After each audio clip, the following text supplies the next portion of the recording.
Hi, everyone. This is Derrick Williams, and you're listening to the Tenbound Research Labs podcast, where we're dedicated to investigating technology that's driving success for sales development teams. Today, I have a distinguished guest, Aleks Gollu, who's the co-founder and CEO of 11Sight. 11Sight is doing something very interesting, everyone, and I think you're going to want to tune in. They're effectively an inbound video call and customer engagement platform designed for revenue teams. They bring the power of eye contact back into lead engagement, which I love. In that, I'm sure they are simplifying and humanizing the digital experience through video engagements. So I'm really happy to have Aleks on the show today. Aleks has a very distinguished background, as I mentioned. He's a veteran of the Bay Area venture angel startup ecosystem with 2 positive exits and now working on his 3rd, of course. He's completed his undergrad at MIT, did a PhD at UC Berkeley, currently an industry fellow at UC Berkeley as well, and an adjunct professor at Northeastern University. So quite a bit going on. And for you, Aleks, thanks for being on the show. Thank you. Thank you for having us, Derrick. Hey, well, why don't you tell us a little about your background and any particular inflection points along the way? Sounds good. So originally, I'm from Istanbul, Turkey. As you said, I came to MIT to do my undergrad, continued to Berkeley to do my PhD. Along the way, after my master's, I worked for a while. I joined this new startup called Oracle. This was back in 87, except 89. But by the time I joined, there were 2,000 people. I thought they were too big. So I moved to a smaller company in Berkeley. There were 120 people, and they went public when I was working there. So I still went back and finished my PhD, but somehow the bit was set in my head that, hey, I can do a startup. So after my PhD, I worked with a fellow student, Farah Eskafi, who's actually the CTO of my current company as well. Okay. We basically joined with a friend from the industry and started our first company, which was SMS applications for wireless handsets when the Motorola StackTech was the most advanced phone and Netscape was new. So we sent people their horoscopes, team results, stock prices. So we sold that to a competitor. The second one, Farah and I both saw RFID. We built 2 separate companies, essentially IoT companies in the cloud. Now, when we did the first startup, we had very little experience. So we defined success as seeing it through without screwing it up. Nice. We managed to do that. And we made some money in the process. Yeah. The second one, we defined success of making some money for all shareholders. And we delivered on that. I mean, my company was acquired in 2020 for $50 million by Excel KKR. Wow. Now we are doing a third one. So that's 11Sight, and that brings us to here. Right. And this time, when you asked inflection points, this time we are aiming high. This one is for the upside.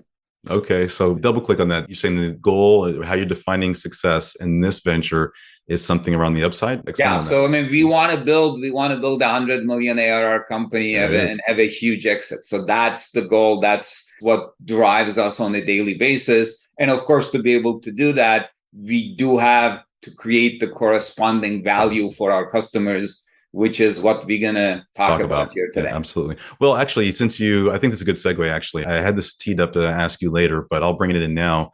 11Sight obviously is doing something innovative, and we'll talk about that. But the company in itself, you have some very large goals for yourself. You're very, intent about where you want to end up. Your company values, I believe, are a key point in how you get there, right? I think that distinguishes us apart. And now some of the company values that we see with companies are pretty similar, but you have some unique ones that I wanted to point out. And I hope I'm not putting you too much in the spot here, because I know you probably don't, study these every day, but 2 of them have stood out. One is scrappy your way. Yes. The other is trust is everything, own it. So those are the 2 that stood out to me. Can you explain what those 2 mean? So I will actually explain it in the context of how we are doing the startup, because the first 2 we did, they were venture funded. But by the time we got acquired, our ownership was like in single digits. We want to have double digits this time, which meant that we started by investing our own money into the company. So we didn't necessarily have high salaries or anything, which was nice when you were just fresh off school. Yeah. So this time, no income, we are dependent on the upside, which means, every startup is scrappy. You never have enough resources. We basically had even less resources, especially at the beginning. So that means that you need to be comfortable, that you need to be innovative, and you need to be resourceful. Now, when you do that, the only thing that you can really rely on is the team, right? Agreed. So you need to be able to have trust that everybody plays a role and they deliver their own piece. And sure enough, not everything goes as planned every single time, right? So you make a decision. If you make a lot of decisions, a few of them are going to be wrong. Hopefully, the most of them will be right. You own it, you fix it, you move on. Got it. That's what you mean. Okay. I love it. Okay, good. And this seems like it's hardwired into the culture of your business. And, Yes. Every employee is hopefully, on deck with that. If you're a small team, everybody counts, right? Mm-hmm. Good. Well, let's get into 11Sight now. What's the problem that we're solving? You mentioned at the start of the interview that we're humanizing the inbound lead engagement process with video. So what problem did you identify that needed to be solved, and how are you going about that?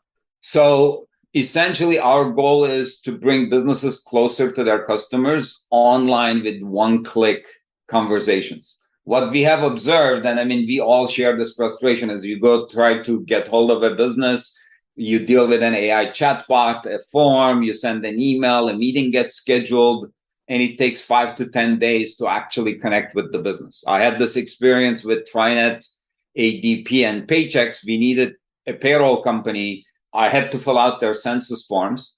By the time the Paychex and ADP got back to me, I had a handshake with TriNet. So speed counts. Right. Industry statistics show that 70% of people don't show up to scheduled meetings, and 78% buy from those who they interact with first. Right. So we said, okay, so we understand this. This is a problem. Top of the funnel for inbound sales, especially for product-led growth companies, needs to be redefined. And we further focus this on those deals which have really high velocity sales. The decisions are made in 30 days or less because the customer is somewhere between 1,000 and 100,000, because on a $17 t-shirt, I don't want to talk to you, you don't want to talk to me. Mm-hmm. Over 1 million RFPs, 9-month sales cycle. Sure, 5 to 10 days makes a difference, but not as big. 5 to 10 day delay on a 30-day deal kills the deal. So we said, okay, so let's solve that problem. We looked at what exists. I mean, sure, Zoom rooms exist. We all, when the pandemic hit, we all basically solved whatever technology was available to meet our needs. But video is actually going vertical. I mean, there are companies who are building video solutions for courtrooms, classrooms, hop-in air meet for events. So we said, we're going to focus on the needs of sales and marketing organizations in those inbound sales organizations and solve the problem. So the goal is to accelerate lead conversion, to basically give the fastest path to your lead guaranteed, right? So because if you answer the call as the prospect clicks that link, that is unbeatable speed to lead. Right. And there is a strong trend in the market that sort of shows this too, because Jason Lemkin, the founder of SaaStr, recently wrote an article that said, when the phone rings, answer. So that's the problem we are solving. Unbeatable speed to lead, faster lead conversion, increase revenues. And then if you want, we can also get into the details of how we are solving it. Yeah, absolutely. Now, one thing you did say is that unbeatable lead to speed guaranteed. So just for anybody who didn't catch that, is this money backed when you say guaranteed? Help me understand that piece. So, I mean, it's unbeatable speed to lead guaranteed because it is pretty clear. Because if you come to our website and if you go, let's say, to the pricing page and say, call us, we will actually talk to you. Right. And that's going to take a second. So that already fulfills our promise on the guarantee. Absolutely. And we are our first customer. I'll tell you a story. This happened 10 o'clock one night. So I'm also one of the people who answers the call because we answer our call incoming calls 24/7 with a distributed team around the globe. Wow. So it was 10 p.m. I was working. A call came in and somebody had just decided they were going to buy something from WebEx. And they did one last search on the internet, see if there was an alternative because it wasn't exactly what they needed. Had we not picked up that line, had I not answered, he would have basically an hour later just got signed ahead with WebEx or something. Put his credit card to WebEx. Instead, we converted him. Yeah, and this is huge, right? This is one of those things that we're all trying to get right. I interviewed Zoom Info's director of sales development not too long ago. And one of the things that was alarming to me, or actually jawing, was they measure their inbound lead first touch in seconds as opposed to minutes. And I think most companies, if they're even measuring that SLA and getting it right, they're definitely not measuring it in seconds. And so that instantaneous aspect is real. And I think we have to continuously move in that direction. And we put all this effort and work into investment, I should say, into marketing programs and awareness to drive that lead to the front line. And then and using your example, not be able to respond fast enough and let that go to the next guy or next person seems real unfortunate. Yeah. And you mentioned the big shift theory. Is this, did we kind of already touch on that, or do you want to? So that big shift is this change in mentality in inbound sales organizations or product-led growth organizations to realize exactly what you said. Hey, we need to answer calls in real time. But big shift has other components too. There was a time when a company's website was the single source of truth about them. But today, when I'm doing my homework, it's not just the company's website I read. I look at LinkedIn, I look at G2, I look at Capterra, I read some blogs that they have written. So the company is running all of these campaigns because all of those posts, even on Facebook and so forth, are to generate awareness with their audience, to build their reputation. Why not provide their prospect the ability with a single click engage them, as opposed to adding all these steps and friction? Forms and drive it to the website and let them fill a form. Sure, you could actually ask the prospect to take those 5 steps and then you can get back to them. But chances are some of them will abandon you along the way. So this is exactly what we talk to our clients about all the time, is exactly this, is how many steps, how much friction do we have up front? And there's a constant debate. Should we ask about the phone number? Should we or not? Should we ask them what should we require and what shouldn't we? And that abandonment rate that you were talking about, which is really common in e-commerce, but also in this lead flow inbound, how many leads are being abandoned? They hit the form, but didn't fill out the form and so forth.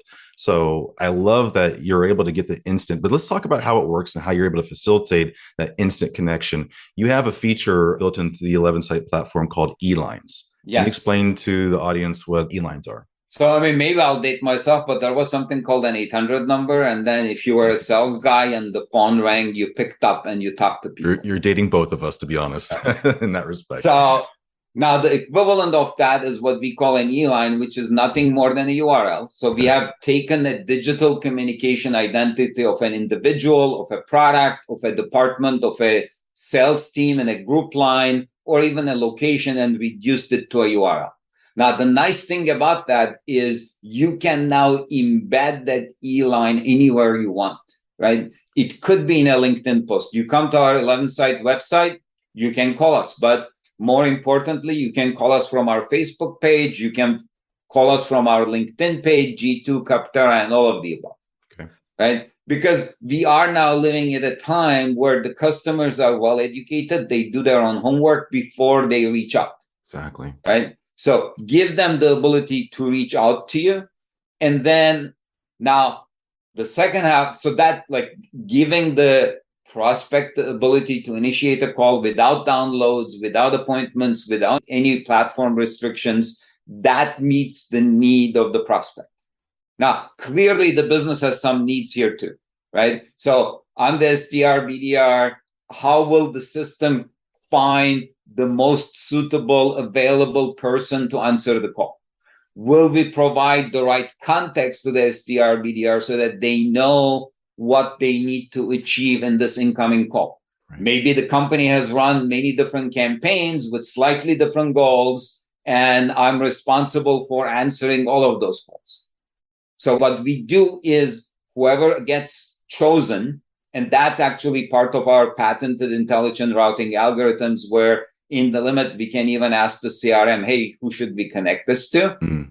We can also ring multiple team members in a group line and any one of them can answer. The first one gets the lead.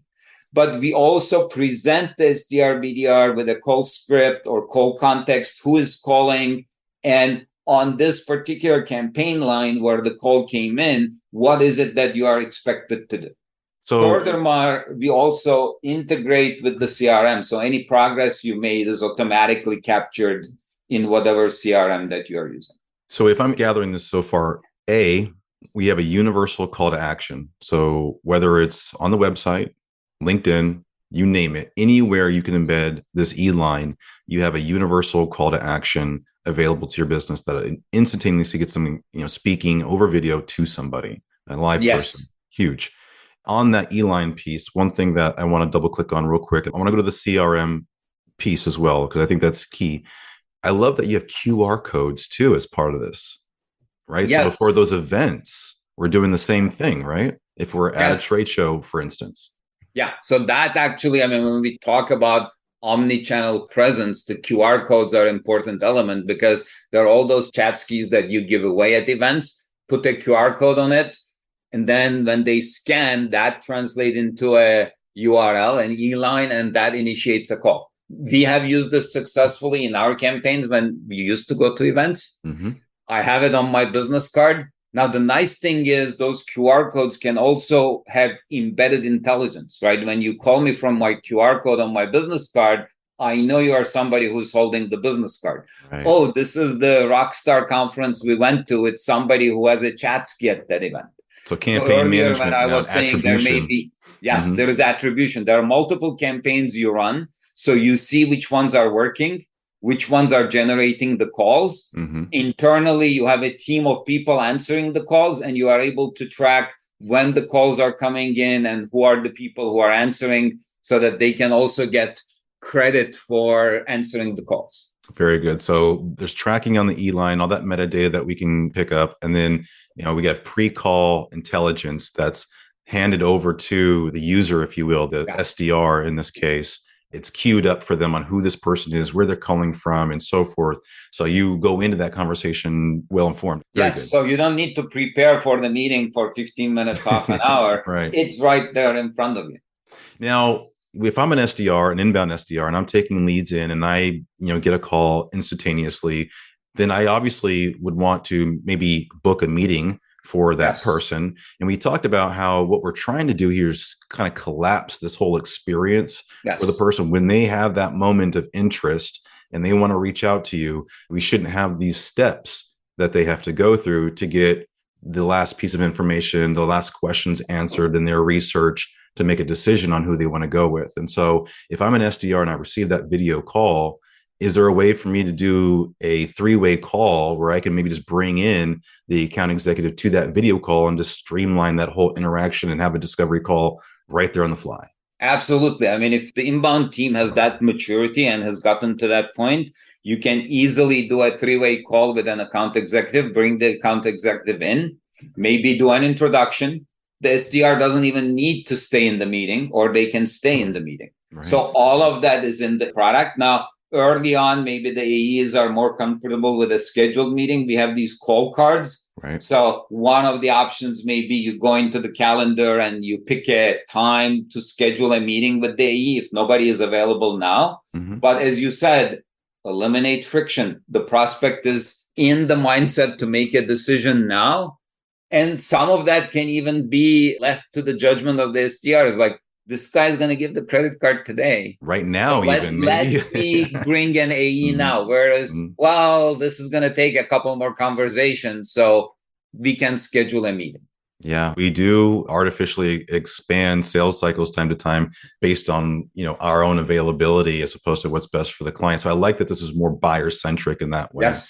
One thing that I really want to drive home for the audience as well is imagine this interaction happening over a mobile device, right? Because that makes it less foreign. Most of, I think, the research that people are going to be doing and engaging is happening over a mobile device. They're not just looking at vendors through their laptop. So this experience is fully baked in and ready to be handled on both sides on a mobile device. So whether I hit that QR code and I then dial through my phone, take a picture of the QR code, tap it. It's going to route me to your website. I'm going to get a video call instantaneously right there from my phone. You can also answer it on your mobile device as well. So if you're out and about, you don't need to be, hunkered down at your desk. You can get that video call instantaneously, because availability is one thing that comes to mind when I think about this. If I'm really trying to do this effectively, I need to actually know that I have someone or a way to answer these calls. Is that fair? Yes, absolutely. I mean, that was sort of our goal day one, as no platform restrictions, iOS, Android, Windows, Mac, wherever the prospect is, they can click on that URL. The call is initiated. The person answering the call can answer on any device. You can even transfer it from your mobile device to your desktop or vice versa if need be. Mm-hmm. Do you think this creates a challenge around staffing correctly for SDR teams specifically that are you want to make sure you have bodies available to answer these calls? Does having 11Sight elevate the importance of staffing appropriately for inbound availability? I mean, clearly it does require the teams to rethink, because people need to answer inbound calls in real time. Right. So, and they can't also just wait for the phone to ring. So it requires some interleaving of, I'm doing some outbound activities, I'm maybe placing some calls, but then when the phone rings, I answer. I mean, this is actually a good segue that it's not just the marketing departments that run campaigns. Individual SDR, BDRs sometimes are expected to do their own outbound engagement, create their own leads. Right. Hey, you are working on running those campaigns, drafting those emails, work on that. And then if the phone rings, then you just pick it up. Right. And we do this ourselves. I mean, as I said earlier, we do try to answer around the clock. We all have our regular jobs, but when the call comes, somebody answers. Yeah. And I think one thing that we miss is that in these inbound calls are what I would define as a workflow stoppage issue. Right. This is something you stop your standard identify, stage, engage with your leads and target accounts. When you get that inbound phone call, the inbound video comes in, that's a stop what you're doing situation. But in that, you do offer call orchestration in your platform. You mentioned it quickly when you were talking about the features. So the intelligent call routing that comes with 11Sight, I think is pretty cool. You can inbound to a dedicated person or to a queue or group, and you can have simultaneous ringing, which I think is really cool. So you really emphasizes the fact that if someone's not available, it can route to someone else. If they're calling from a certain source, a certain line, that can route to a certain group, for instance. Yes. Maybe it's product focused or something like that. Can you expand on those use cases? Or are you doing anything different? So we definitely have like key concepts that I have my direct line. That's vcall.link/Aleks Gollu. You call that, it's me and me only. I answer it. I can escalate it to somebody else, or it can go into my message line and you can schedule a meeting with me. We have this notion of group lines. The idea is that it's a set of team members who are going to answer that. So we can do simultaneous ringing of all 5. This could be a team of SDRs. Because if few of them are actually on a call and maybe this is their day off, there are still a couple other people who will be on that line who will be able to answer. Mm-hmm. Right. In our case, we do have somebody in India, in Istanbul, in Germany, in New York, and in the Bay Area. So any given hour of the day, somebody is at work, right? It could also be that in a given location, you have 5 people and your work hours your business hours are, say, 8 a.m. to 8 p.m. And outside that, you give the prospect the ability to schedule a meeting.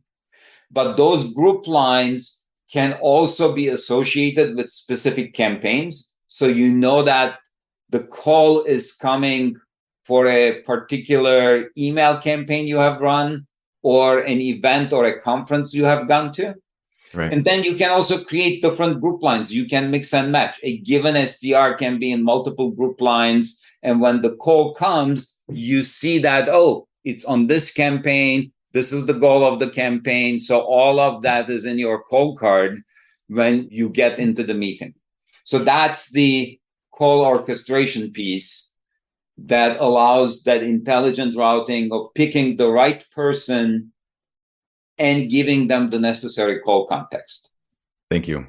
One of the things that I also really like about this for our audience is when you think about installing 11Sight into a transactional sales model, something that's 30-day sales cycle, like you mentioned, Aleks, is if you have an SDR or SDR team that is having these interactions at a high rate, particularly, and if you want to think about inserting the credit card model where you can maybe just have them pay right then and there. And there's plenty of clients that we work with that have that availability. Sometimes it's a starter and you work them up from there.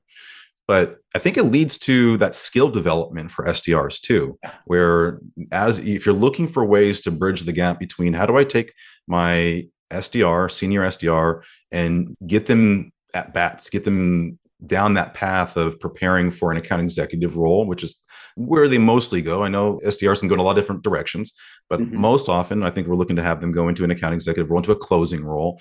And so if you have a mid-market AE team, which is usually that next best step for an SDR, I feel like 11Sight is one of those tools that can really help facilitate the learning curve to get them more ready, if you will, for that AE position. So as a call out there, would you agree there, Aleks? Yeah, absolutely. Because some of the SDRs will be maybe very good at getting people to take out their credit card. Right. Others will be more ready to schedule that meeting with the AE. So you will see who is a lot more sales and closing oriented. And if you are as an SDR, then you will succeed.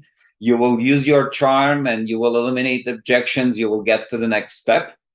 Now, maybe your forte is in a lot more running campaigns, generating leads. That will be evident because there will be so many more calls on your direct line. Right. So maybe you are not just only skilled as a salesperson, you are also skilled as somebody who can run campaigns and generate leads. So this gives you the ability to put your skills to work and shine in the organization.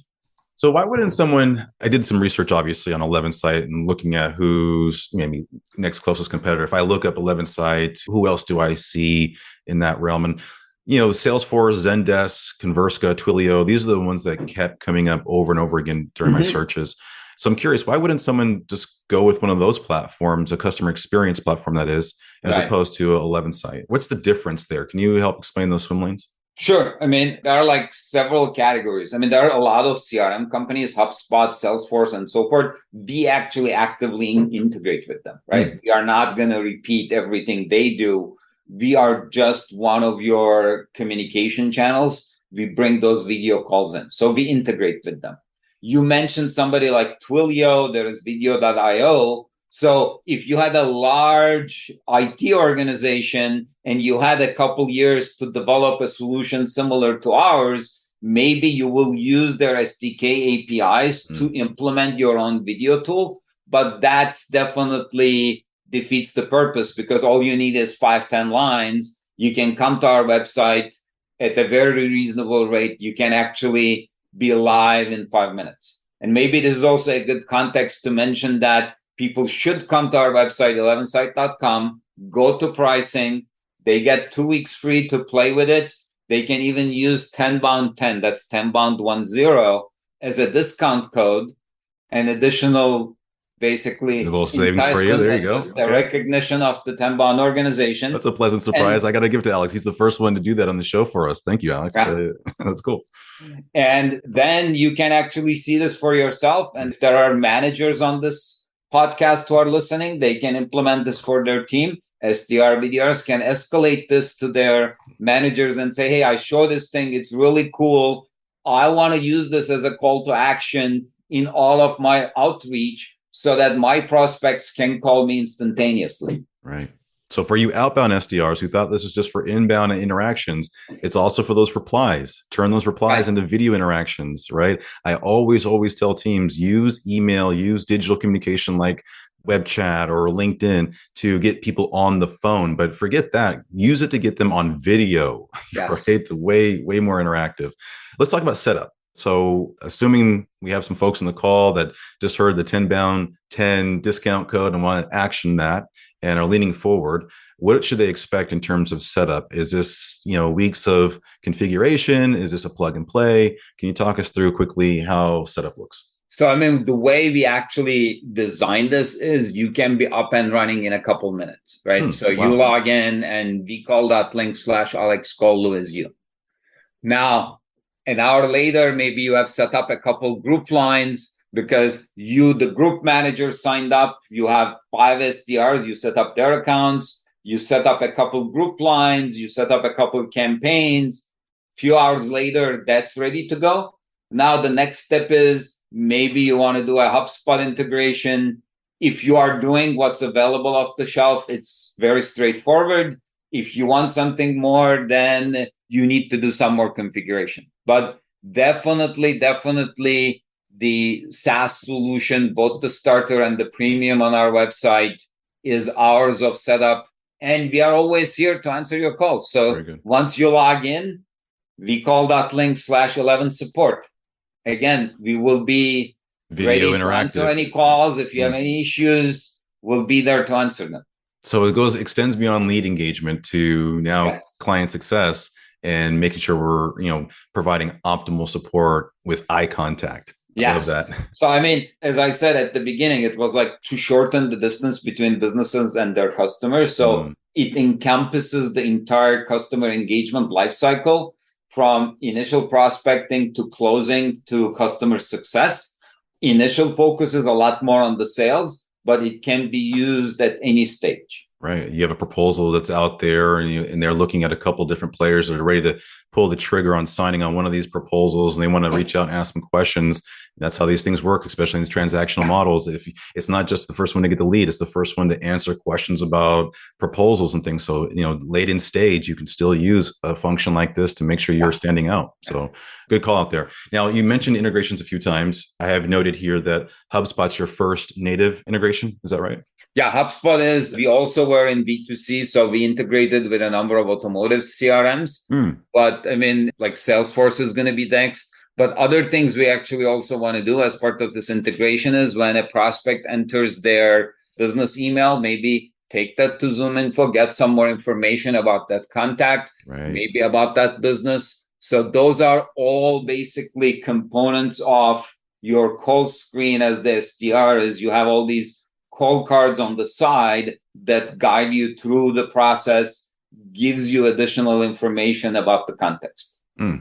Okay. And then other than that, if I'm trying to integrate with my tools, I'm using webhooks. Yes. Webhooks. Yep. Yeah. Webhooks are available. And we are also a very responsive team. I mean, we have an agile development cycle. So if you are working with a company and they say, hey, can you add this? Typically, the next 2 sprints are spoken for, but which are 2 weeks each. So the third sprint, we will basically add that, because after all, we love our customers telling us what it is that they need in their solution. That's how we got here, because we rolled the solution out and our customers told us, hey, we need this, we need that. And that's how we were able to get here. That's why we have the reviews that we have on Capterra and G2 that are 4.6, 4.8. Right. And we have every intention of keeping that level of customer satisfaction. And as you pointed out, we use it not only in the sales, but in the customer success ourselves. Perfect. Yeah. Customer, feedback and voice of the customer is essential for product innovation. So I love that you're factoring that in and bringing that to the forefront. Besides price, why wouldn't someone buy 11Sight? I think so. The only thing that we run into is this unwillingness to answer calls in real time. It's like, it's so ingrained now that I'll let the prospect sort of stumble along. And if they really insist and want a meeting, then I'm going to schedule a meeting for them. Got it. Yeah. Right? That's sort of the only alternative to us. Whereas in a 5-minute, 10-minute conversation, you not only save the prospect time, you actually internally save time, because all of those traces that the prospect drops with uploading something, etc., somebody has to look at it for, even if it's only for 5 minutes, 10 minutes off, is there a there? You can achieve so much more in a 5-10 minute conversation of, hey, do they have a real problem? Is there a product market fit between us and them? Do they have budget? When are they going to decide?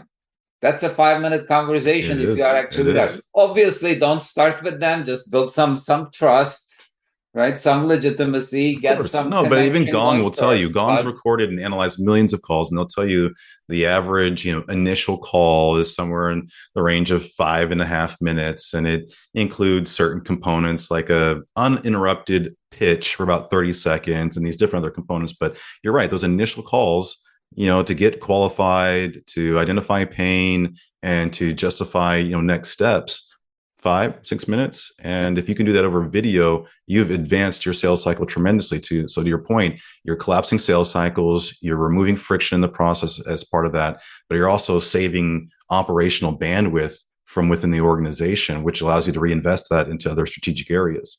And I'm going to bring this to the big shift and beatable speed to lead is, it's getting harder and harder to run outbound campaigns and to differentiate, right? Email spam, we don't read them. There was a time when LinkedIn was a good way of prospecting, but there is no way standing up.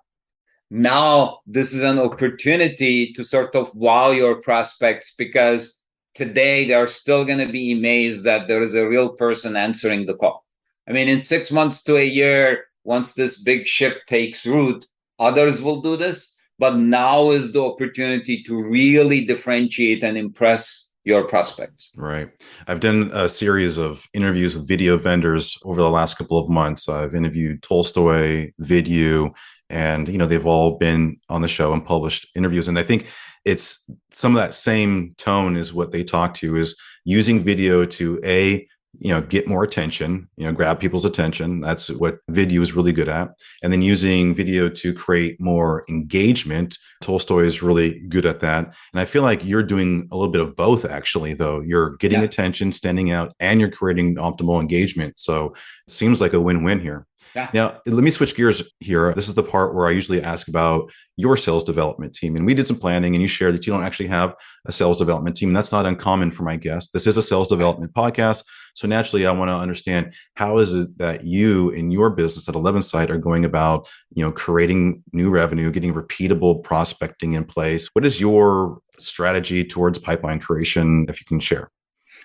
One of them is by talking to influencers and podcast experts like you. Thank you. And that's basically the key thing we are doing now, is more and more awareness generation, running campaigns, going to online events, joining groups where these topics are being discussed, monitoring all of the blog posts on LinkedIn where people are talking about the big shift and the importance of answering the calls instantly. Right. And interacting with them, to sort of working with some of those experts, creating playbooks.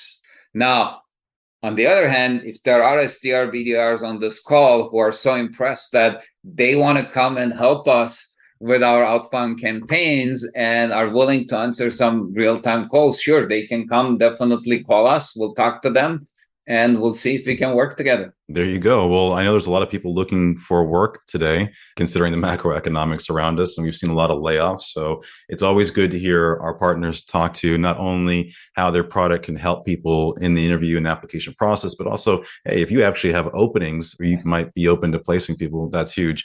I know that when we were in our planning session, Raphael, your head of marketing, shared that one of the things, that the place that's working mostly for you, which I think is a standout here, considering the power of LinkedIn today and social, is that's where you're getting a lot of your inquiries. People are clicking on 11Sight social organic posts and are routing directly into a live video interaction with one of those people that you mentioned that are across the world.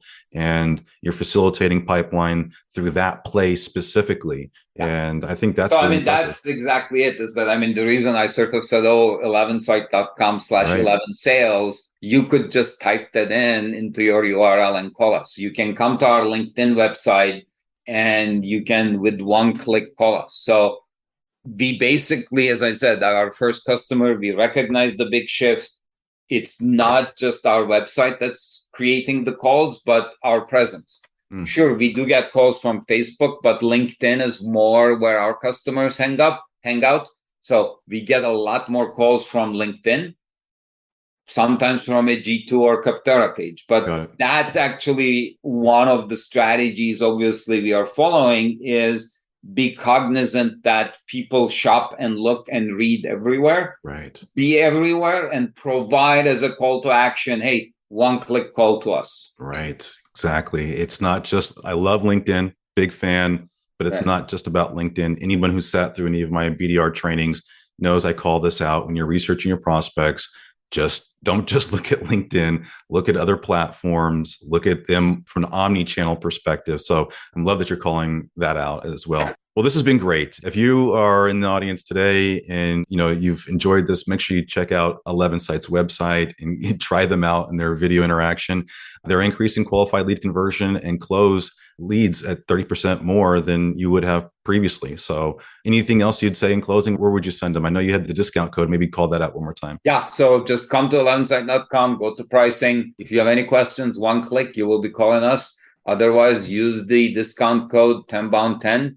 Just sign up, 2 weeks free, and we'll interact with you in that process. We will be very happy to hear from you in terms of how you like our solution. That's part of the process. We'll reach out to you, and then we'll go from there, and you will start wowing your prospects yourself, and we both win. There you go. Okay. Well, thank you everyone for listening. This is Derrick Williams. You've been listening to the Tenbound Research Labs podcast, where we're dedicated to investigating technology that's driving success for sales development teams. Signing off.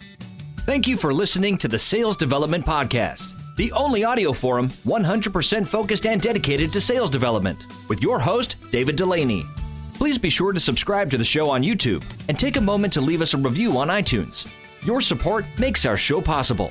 If you are struggling with your sales development program, contact us at tenbound.com for a no-obligation exploratory call. Again, that's tenbound.com.